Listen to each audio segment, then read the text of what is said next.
Kanalıma hoş geldiniz. Bugün sizlere sonbaharda orkide bakımı nasıl yapılır göstereceğim. Sonbaharda çiçeksiz orkideleri çiçeklendirebilmek için bugün sizlere 3 adım göstereceğim. Sonbaharda orkidelerin çiçek açabilmesi için mutlaka sağlıklı köklere ve sağlıklı yapraklara sahip olması gerekiyor. Hemen birinci yöntemimizden başlayalım. Çiçekleri dökülen ve solan orkideleri yeniden çiçek dalı çıkarabilmek için budama yapmak gerekiyor. Eğer çiçeği dökülen çiçek dalınız sağlıklı ise, sararma yok ise mutlaka orkide dalını budamalısınız.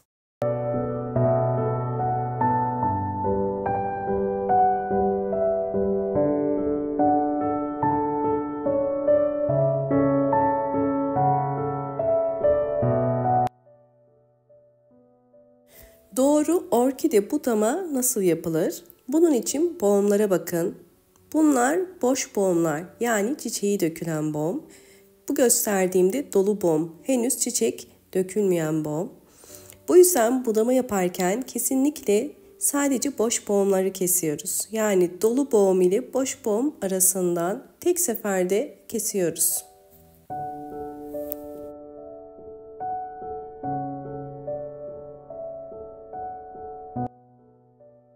Budama yaptım.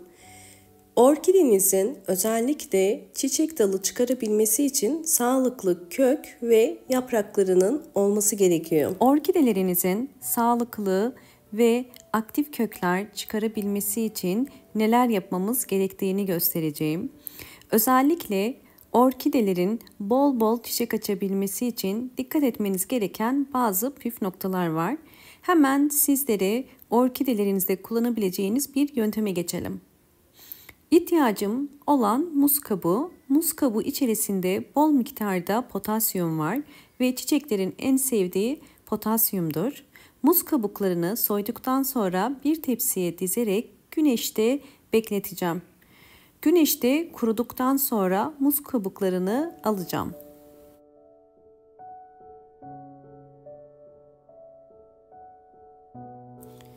Güneşte kuruttuğum muz kabuklarını aldım. Bu şekilde ufalanabiliyor olması gerekiyor. Şimdi bunu robottan geçireceğim.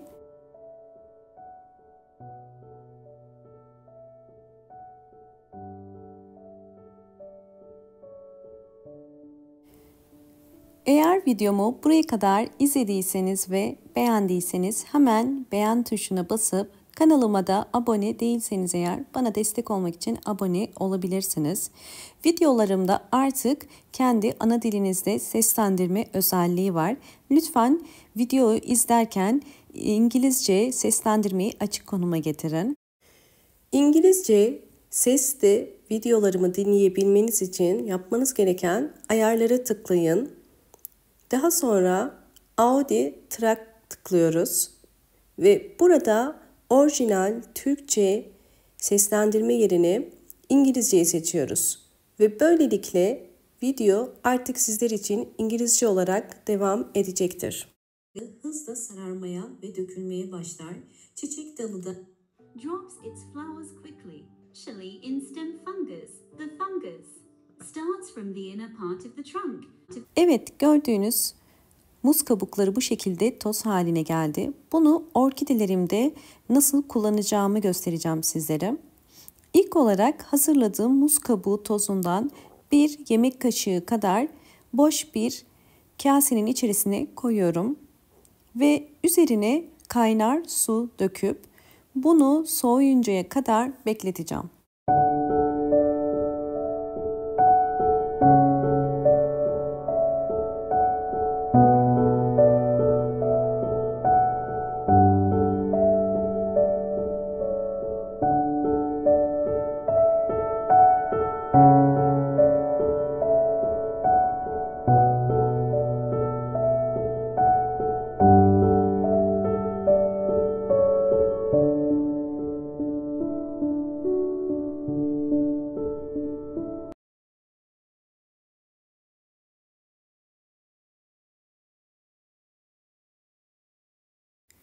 Soğuyan muz kabuğu suyunu süzüyorum.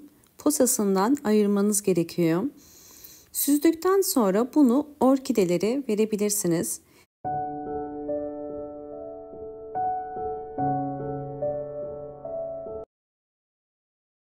İkinci yöntem orkideye gübre verme. Orkideleri sulamadan önce mutlaka köklere bakın. Kökleri bu şekilde yeşil ise suya ihtiyacı yoktur ve kesinlikle su vermeyin.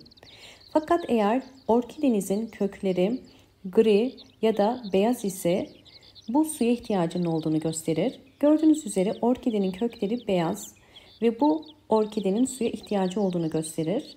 Eğer köklere bakmadan günlere ya da haftalara göre su verirseniz orkideyi yanlış sulamış olursunuz. Evet, her bir orkide için 8 yemek kaşığı kadar hazırlamış olduğum bu gübreden veriyorum. Muz kabuğu suyunu orkidelerinize 8 yemek kaşığı kadar verin.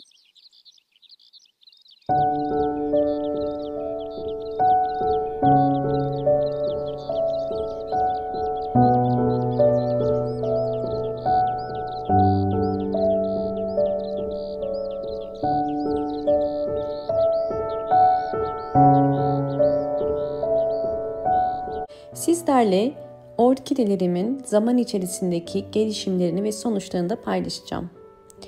Videomu buraya kadar izlediyseniz ve beğendiyseniz hemen beğen tuşuna basıp kanalıma da abone değilseniz eğer bana destek olmak için abone olabilirsiniz.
Sizlerle orkidelerimin aylar içerisindeki gelişimlerini paylaştım.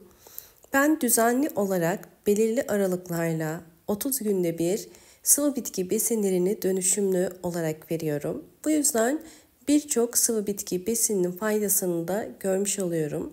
Sizler de bu tarz sıvı bitki besinlerini özellikle sonbahar ayında 20 günde bir dönüşümlü olarak verirseniz çok iyi daha sonuçlar alabilirsiniz. Hemen sizlerle son metodumu da paylaşıyorum. Üçüncü metot salon çiçekleri. Bu tarz gübreleri kesinlikle evdeki bütün orkidelerinize verebilirsiniz. Bu tarz salon çiçeklerinde mutlaka gübre vermeniz gerekiyor. Evde büyüttüğünüz bütün çiçeklerin gübreye ihtiyacı vardır. Sizler orkidelerinize ya da evdeki salon çiçeklerinize ne kadar çok gübre verirseniz o kadar hızlı gelişim içerisinde olurlar. Çünkü topraklar içerisindeki vitaminler yeterli gelmeyebiliyor. Sürekli suladığımız için zamanla orkide toprağı içerisindeki mineraller de azalıyor. Bu tarz salon çiçeklerini toprağa iyice ıslanıncaya kadar sulamanız gerekiyor. Ve aloe veralar için evde aloe vera eğer büyütüyorsanız, bu şekilde bol bol yavru vermesini istiyorsanız yine aynı şekilde mutlaka belirli aralıklarla gübre vermelisiniz. Yine muz kabuğu suyunu aloe veralara toprağa ıslanıncaya kadar verebilirsiniz. Böylelikle bol bol yavru çıkaracaktır. Videomu buraya kadar izlediğiniz için teşekkür ediyorum. Eğer kanalıma halen abone değilseniz lütfen abone olmayı unutmayın. Abone olmak tamamen ücretsizdir. Ve yeni videolarımdan haberdar olmak için mutlaka zil sesini de açık konuma getirin. Hoşça kalın, sağlıkla kalın.